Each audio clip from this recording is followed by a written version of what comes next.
Mesdames, Messieurs, bonsoir et bienvenue à cette grande édition d'information sur la télévision Labari. Célébration dans la nuit d'hier du Mouloud, cette fête religieuse que commémore les fidèles membres de la confrérie Tijania. Les mosquées ont été prises d'assaut par les fidèles croyants pour magnifier cette nuit qui marque la venue au monde du prophète Mohamed, paix et salut sur lui. Le résumé de cette célébration à Niamey avec Adam Soumana et Nasser Seydou.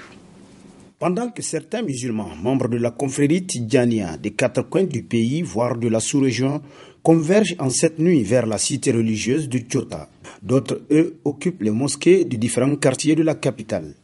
Un regroupement religieux qui vise à magnifier la nuit du Mouloud, qui commémore la venue au monde du sceau des prophètes Mohammed, paix et salut d'Allah sur lui. Jeunes, hommes et femmes, honorent ainsi cette nuit qui a vu naître le dernier et le premier des prophètes, le prophète de l'islam.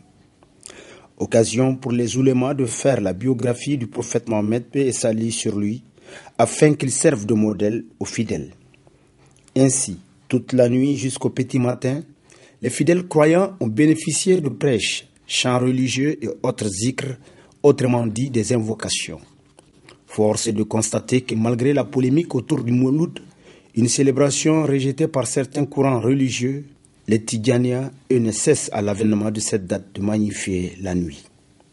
Une célébration qui, quoi qu'on dise, ne fait que gagner du terrain et regroupe les musulmans Tidjanes. Rendez-vous est pris pour le petit Mouloud, qui est l'anniversaire du baptême du prophète Mohammed, paix et salut d'Allah sur lui. Cérémonie de remise de matériel roulant et de produits pharmaceutiques ce matin à la direction de la protection civile. Un don de l'Organisation internationale pour la migration OIM. Le compte-rendu de Nafissa Hassan et Chebou Guissou. Renforcer le partenariat qui existe déjà entre les deux institutions, c'est l'objectif de cette cérémonie de réception de dons de l'Organisation internationale de la migration à la Direction générale de la protection civile. Une initiative qui rentre dans le cadre de la protection des populations, des biens et de l'environnement contre les risques et calamités de toute nature. C'est une collaboration qui, de longue date, qui va être renforcée à partir d'aujourd'hui officiellement. Mais sur le terrain, c'est une coopération qui a déjà commencé et qui a été déjà renforcée et qui va être de plus en plus renforcée même l'année prochaine. Donc je vais peut-être ajouter quelques compléments aux chiffres et les informations que le directeur a données. Depuis la fin 2016, si on compte aussi la frontière d'Algérie et toute la route migratoire, 2600 personnes ont été sauvées dans le désert. Donc ça, c'est un appui exceptionnel, je pense.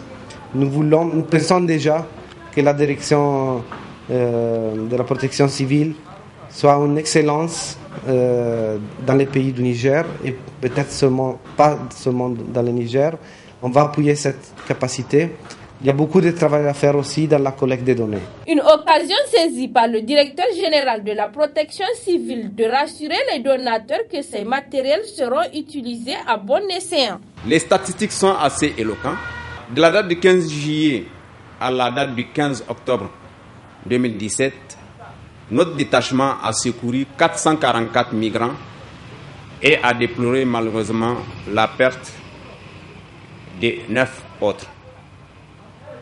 Ces situations, les images qui nous sont rapportées, qui nous sont retransmises, montrent encore une fois de plus la nécessité de renforcer les capacités de structures en charge de la prise en charge des migrants. C'est ce qui motive le geste assez généreux de votre institution. Ce que je peux déjà vous garantir, vous pouvez être sûr que ce matériel est bien utilisé et sera très bien utilisé. Ce don remis dans les mains du directeur général de la protection civile est composé de matériel roulant, des matériels de bureau et des produits pharmaceutiques. Projection ce matin au bureau des correspondants de la Voix de l'Amérique à Niamey d'un film documentaire sur Boko Haram. Un film de 55 minutes avec des images assez choquantes réalisées par VOA sur 2 ans. Abdul Razak Léo et Aboubakar Souley pour le compte rendu. Ce film documentaire est une production de VOA, des images choquantes qui montrent toute la barbarie et l'atrocité dont peut faire preuve Boko Haram. Une cruauté qui n'a d'égal que peut-être l'ignorance de ces hommes armés jusqu'aux dents qui sévissent dans plusieurs pays d'Afrique comme le Nigeria, pays où ils tuent et assassinent le plus, le Tchad, le Cameroun ou encore le Niger. La Voix de l'Amérique a passé 2 années en train de réaliser ce film. L'objectif n'est autre que d'expliquer, surtout aux populations qui vivent dans les pays qui sont autour du lac Tchad, qui sont concernés par les torts causés par Boko Haram, le motif réel, c'est-à-dire ce que disent les combattants de Boko Haram est totalement contraire à l'islam. Ils disent qu'ils ont pris les armes, c'est au nom de l'islam, pour combattre ceux qu'ils croient étant des mécréants. Mais c'est tout à fait faux. Ce film nous inspire vraiment ce qu'on pensait, que de la cause et de différentes exactions que la population africaine a connues, parce que c'est au-delà du Nigeria, et que dans tous les cas, je parle de la cause elle est claire. Vous avez vu, effectivement, il y a un problème de la justice. Un film qu'on peut utiliser pour la campagne, c'est-à-dire pour rendre sensible l'ensemble des citoyens là où Boko Haram intervient, notamment au Niger, au Tchad, au Cameroun, au Nigeria. Un film documentaire d'une durée de 55 minutes intitulé Boko Haram, le retour de l'enfer, réalisé sur 2 ans, projeté dans déjà plusieurs pays, dont la première projection a eu lieu à Washington le 8 novembre passé. Annabawa ba su yaƙi musulmi ba, kowa ya sani, sun yaƙi wanda ba musulmi ba ne domin su yi shimfiɗa musulunci. Tu ne vas pas combattre l'islam en terre musulmane ou à des organes de presse qui, comme la VOA, doivent avoir leur rôle à jouer dans ce combat. On doit expliquer aux uns et aux autres que Boko Haram n'est nullement en train de combattre les mécréants, mais les musulmans. Ce film a été traduit en plusieurs langues et diffusé dans plusieurs pays, dont l'Angleterre, les États-Unis, pour sensibiliser. À noter également la présence du ministre de la Défense, M. Kalla Moutari, qui a tenu à être présent à cette projection et à réaffirmer tout l'engagement des autorités à continuer le combat contre cette secte infecte qui est Boko Haram.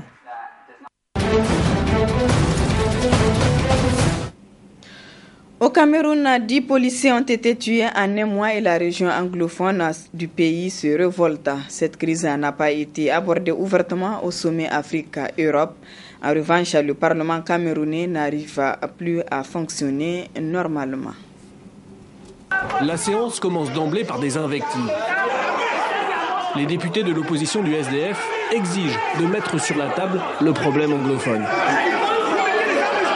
Le Premier ministre Philémon Yang est très surpris. Il doit prononcer un discours, il s'avance même jusqu'au pupitre. Mais jamais il ne pourra parler. Ces députés accusent aussi le président de l'Assemblée d'avoir fait entrer des hommes en armes pour les empêcher d'aborder cette crise anglophone. Personne ne peut entrer ici en possession d'armes. Les soldats ne peuvent pas venir et cette Chambre a le devoir de se protéger et de protéger les députés de ce genre de choses. Mais les négociations pour un retour au calme ne fonctionnent pas. La crise s'est donc invitée au Parlement. Depuis des mois, la situation s'envenime dans les régions de l'ouest et du nord du pays. Manifestations, répression pour des Camerounais anglophones tentés par le fédéralisme, d'autres par la sécession. Zone fermée aux journalistes, violence. La région s'est embrasée depuis plus d'1 an. La nuit dernière encore, 2 policiers ont été tués à un poste frontalier. À Yaoundé ce jeudi, rien n'y fait, la séance est définitivement interrompue. Et cela sera le cas, promettent les députés du SDF, tant que la situation anglophone n'est pas abordée à l'Assemblée nationale. C'est dans une ambiance simple et festive que le pape François a été acclamé à Dhaka par 100 000 croyants de la minorité catholique du Bangladesh. Après la messe, il est allé à la rencontre des réfugiés chassés de Birmanie. Il aura attendu la fin de sa visite au Bangladesh pour prononcer le mot tant attendu des défenseurs des droits humains et des Rohingyas eux-mêmes. Quelques familles de réfugiés ont été invitées à un rassemblement interconfessionnel à Dhaka ce vendredi. Le pape François écoute, quelques mots échangés, un geste bienveillant, puis il prend la parole. La présence de Dieu aujourd'hui s'appelle aussi Rohingya. Ce mot Rohingya a été singulièrement absent de ces rencontres au plus haut niveau lors de ces 4 jours à Rangoon comme à Dhaka. Un choix diplomatique selon les observateurs destiné à ne pas froisser ses interlocuteurs. La Birmanie nie jusqu'au nom même des Rohingyas qu'elle considère comme des immigrés bangladais. La minorité musulmane qui fait l'objet d'un nettoyage ethnique selon l'ONU est privée de ses droits les plus élémentaires. C'est ce qu'avaient promis de dire au pape les quelques réfugiés sélectionnés pour le rencontrer. Nous lui dirons les atrocités commises par l'armée, nos maisons incendiées. Nous lui parlerons de nos droits fonciers et de nos problèmes de citoyenneté. Une situation dramatique qui a contraint 620 000 Rohingyas à chercher refuge au Bangladesh ces 3 derniers mois. Le pape a souligné l'esprit de générosité et de solidarité du pays qui en est à sa 3e vague d'accueil des Rohingyas depuis les années 70. Mais l'exil ne peut être que temporaire et doit être réglé politiquement. Il y a quelques jours, un accord a été annoncé entre les 2 pays voisins pour un retour des Rohingyas en Birmanie. Quand et comment, avec quel droit pour eux sur place, la communauté internationale a tout son rôle à jouer, a rappelé le pape. Mesdames et messieurs, ici prend fin ce journal. Merci à vous de l'avoir suivi. Excellente soirée en compagnie du programme de la télévision Labari.